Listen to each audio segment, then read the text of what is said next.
Hey, Liza, much mahalo for that. A Senate bill legalizing recreational marijuana in Hawaii passed a committee reading today, and not everybody is happy about that.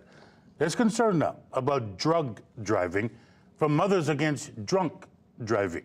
KITV4's Diane reports.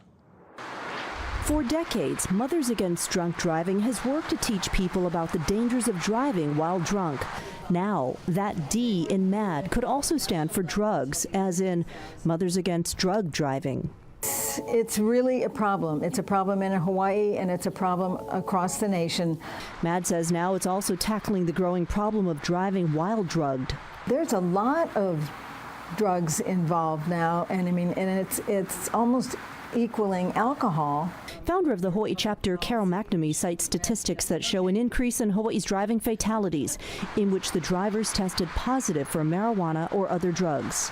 It's the younger drivers that seem to be over-involved, like later teens and young adults. She says toxicology reports show marijuana is one of the most common drugs found in drivers ages 16 to 28. The state transportation department says marijuana was involved in more than 20% of fatal crashes between 2013 and 2017. Marijuana, but also meth and some cocaine. That's what the younger drivers are using. MADD is launching a major campaign to educate the public on the dangers of driving while drug impaired. McNamee says she has been surprised in previous talks how little people know. People didn't know. They didn't know how much drugs were involved. They didn't know you could be arrested for driving under the influence of drugs.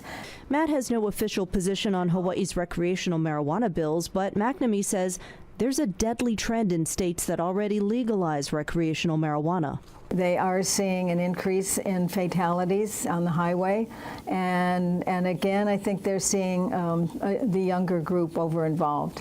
MADD wants to get this message out. People who might use marijuana could be at risk, and especially if they combine it with other drugs, including alcohol. MADD reminds people that driving while impaired from using alcohol or drugs is risky. And it is still on a crusade to keep our roads safe. Diane, KITV4 Island News.